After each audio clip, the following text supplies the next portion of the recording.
নমস্কাৰ এনকেটিভিৰ প্ৰতিগৰাকী দৰ্শকক মই কল্পজিৎ শইকীয়াই স্বাগতম জনাইছো আৰু অসমীয়া নৱবৰ্ষৰ প্ৰতিগৰাকী দৰ্শকক শুভেচ্ছা জ্ঞাপন কৰিছো আৰু এই মুহূৰ্তত দিব বিচাৰিছো এটা গুৰুত্বপূৰ্ণ খবৰ বৰপেটা সত্ৰৰ বৰ্ষকাল গণনা এই মুহূৰ্তত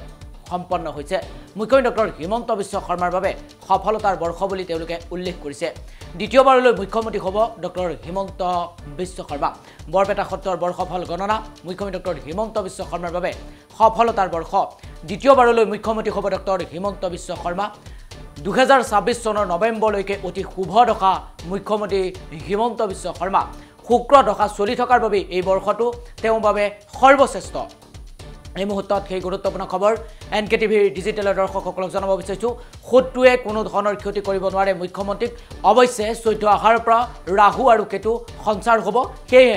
ৰাজনৈতিক ক্ষেত্ৰত মুখ্যমন্ত্ৰী সাৱধান হোৱাটো ভাল বুলি উল্লেখ কৰে নিজৰ ভুলত কেতিয়া বা কাৰ্য নষ্ট হ'ব পাৰে ইফালে এই 2025 বৰ্ষটোত আজি অসমীয়া নৱবৰ্ষৰ প্ৰথমটো দিন অৰ্থাৎ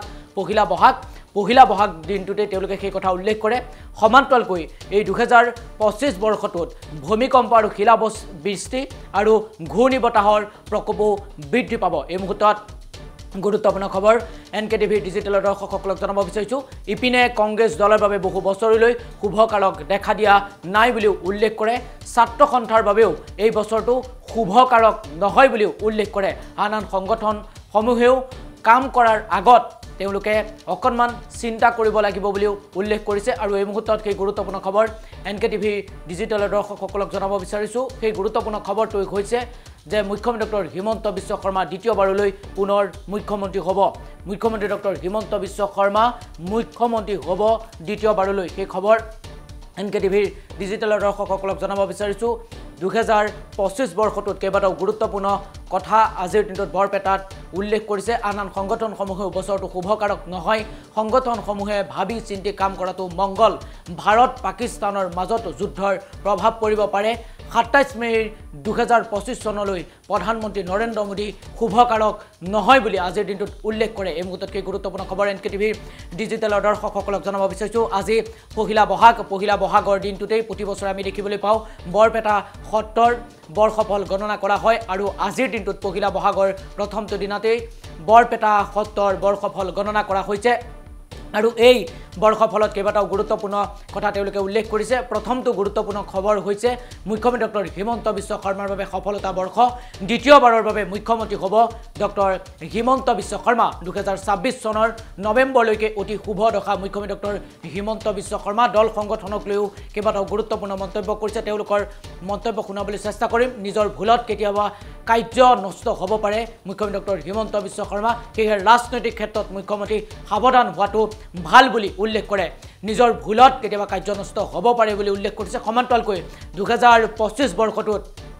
ভূমিকম্প আৰু শিলাবৃষ্টি আৰু ঘূৰ্ণী বতাহৰ প্ৰকোপ বৃদ্ধি পাব বুলি উল্লেখ কৰে ছাত্ৰ সন্থাৰ বাবে এই বছৰটো শুভকাৰক নহয় আন সংগঠনসমূহৰো বছৰটো কাম কৰাৰ আগত তেওঁলোকে ভাবি চিন্তি কাম কৰক বুলি উল্লেখ কৰিছে আৰু 27 মে 2025 চনলৈ ভাৰতৰ প্ৰধানমন্ত্ৰী নৰেন্দ্ৰ মোদীৰ বাবে শুভকাৰক নহয় বুলি উল্লেখ কৰিছে ভাৰত পাকিস্তানৰ মাজত যুদ্ধৰ প্ৰভাৱ পৰিব পাৰে বুলিও উল্লেখ কৰিছে এই মুহূৰ্তত কি গুৰুত্বপূৰ্ণ খবৰ এনকেটিভি ডিজিটেলৰ দৰ্শকসকলক জনাব বিচাৰিছো তেওঁলোকৰ মন্তব্য শুনাবলৈ চেষ্টা কৰিম আৰু প্ৰথমেই পুনৰবাৰ ক'ব বিচাৰিছো বৰপেটা সত্ৰৰ বৰ্ষফল গণনা মুখ্যমন্ত্ৰী ডক্টৰ হিমন্ত বিশ্ব শৰ্মাৰ বাবে সফলতাৰ বৰ্ষ দ্বিতীয়বাৰলৈ মুখ্যমন্ত্ৰী হ'ব ডক্টৰ হিমন্ত বিশ্ব শৰ্মা এই কথা আজিৰ দিনটোত বৰপেটা সত্ৰৰ বৰ্ষফলত ঘোষণা কৰা হৈছে তেওঁলোকৰ মন্তব্য শুনাই ল'ব বিচাৰিছো শপত গ্ৰহণ কৰিছিল 2021 চন 10 মে সোমবাৰ দিনৰ 12:05 এইটো হৈছে আমাৰ মুখ্যমন্ত্ৰী নক্ষত্ৰ হৈছে অশ্বিনী নক্ষত্ৰ তাৰপিছত তেওঁৰ বৰ্তমান দশা চলি আছে শুক্ৰ দশা 7 নৱেম্বৰ 2026 চনলৈ আসামৰ সৰ্বশ্ৰেষ্ঠ দশা লাগাত কৰি উত্তম দশা চলি আছে এবাৰ কৰ্ম দশা তেওঁৰ তৃতীয়ৱতী ভাতৃ দশা গতিকে শুক্ৰ নিজ স্থানত নিজে আছে আৰু যি সময়ত তেওঁৰ জন্ম বা শপত গ্ৰহণ লৈছিল সেই সময়ত লগ্ন পৰি আছে সিংহ লগ্ন গতিকে অধিপতিও শ্ৰেষ্ঠ হৈছে যে লগ্নৰ অধিপতি গ্ৰহ হৈছে ৰবি লগ্নৰ ভাগ্যস্থানত তেওঁ তুংগী হৈ আছে লাগাত কৰি উত্তম লাগাত কৰি শ্ৰেষ্ঠ দশা শ্ৰেষ্ঠ হৈছে আৰু 7 নৱেম্বৰ 2025 চনলৈ যিমানখিনি শত্ৰুতা হৈ থাকিলেও শত্ৰু বৃদ্ধি কৰিব নোৱাৰে তেওঁ এইটো হৈছে দৈত্য গুৰু শুক্ৰাচাৰ্যৰ কাৰণে গতিকে শুভটো শুভ বুলি ক'বই লাগিব যিখিনি হৈছে ধন সম্পদ লাভ কৰ্মৰ উন্নতি সম্পদ লাভ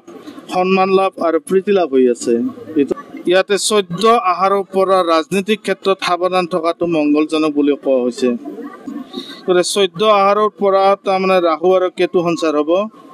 এবাৰ শনি সঞ্চাৰ হৈছে বহাগৰ 5 তাৰিখে গতিকে ৰাহু সঞ্চাৰ হ'ব ৰাহু আৰু কেতু সঞ্চাৰ হ'ব ৰাতি 3:26 গতিকে লগ্নত কেতু আমি আচলতে লগ্নত কেতু থকা বুলি ক'লে মাথাত কেতু থকা বুলি কওঁ আৰু তাকো সপ্তম স্থানত শনি থাকো গতিকে শনি গতিকে ৰাজনৈতিক ক্ষেত্ৰত সাৱধান থকা বুলি আমি কোৱা হৈছে যে মাথাত কেতু থাকো গতিকে নিজৰ ভুলত কাৰ্য নষ্ট হ'ব পাৰে ৰাজনৈতিক ক্ষেত্ৰত আলিমুলি হ'ব পাৰে তেওঁৰ দেশৰ কিছুমান অশান্তি সৃষ্টি হ'ব পাৰে তেওঁ কথা কওঁতে অলপ সাৱধান তাৰিখৰ পৰা শনি সঞ্চাৰ হ'ব গতিকে কিছুমান ক্ষেত্ৰত তেওঁ শত্ৰুতা বৃদ্ধি হ'ব পাৰে মানসিক কষ্ট খাব পাৰে শাৰীৰিক আমি এটা কথা কৈয়ে আছো এতিয়াও বৰ্তমানো যে তেওঁ ওখ স্থানত উঠা বহা কৰোঁতে অলপ সাৱধান গতিকে পিছল খাই পৰিব পাৰে যান বাহনৰ পৰা সাৱধান তেওঁ বা নিজে কথা কওঁতে সাৱধান তেওঁ যে দান ধৰ্ম শ্ৰেষ্ঠ পক্ষৰ কাৰণে যিমান আমি পাপযুক্ত কথা কৈও আছো সেই পাপযুক্ত গ্ৰহবিলাক কাটা যাব পাৰে কাৰণ তেওঁ দান আৰু ধৰ্ম শ্ৰেষ্ঠ হৈছে গতিকে দানত শ্ৰেষ্ঠ হৈছে ধৰ্মত শ্ৰেষ্ঠ হৈছে গতিকে কলিৰ যুগত দান ধৰ্মই শ্ৰেষ্ঠ বেলেগ নহয় যদি দান কৰে বা ধৰ্ম কৰে পাপযুক্ত গ্ৰহ খণ্ডন হ'ব বুলি কওঁ ৰজাৰ শুভ পক্ষৰ পাৰ্কত মই আগতে কৈছোঁ যে ধন সম্পদ লাভ শুভ কাৰ্য লাভ হ'ব পাৰে সন্মান বৃদ্ধি হ'ব প্ৰীতি লাভ হ'ব পাৰে নানা পক্ষত সম্পদ বৃদ্ধি হ'ব পাৰে অসমৰ পৰা যে 7 নৱেম্বৰ 2026 চনলৈ 7 নৱেম্বৰ 2026 চনলৈ তেওঁ চিন্তা কৰিব লাগে কোনো কথা নাই গতিকে দ্বিতীয়বাৰলৈ মুখ্যমন্ত্ৰী হৈ আছে তোমাৰ মুখ্যমন্ত্ৰীয়ে হেমন্ত বিশ্ব শৰ্মায়ে গতিকে ইয়াৰ কোনো চিন্তা কৰিব লগা কথা নাই ইয়াতে যিমানে কংগ্ৰেছে হওক বা কোনো পাৰ্টি হওক এগেইনষ্ট পাৰ্টি গতিকে তাক ক্ষতি কৰাটো সম্ভৱ নহয় তাৰমানে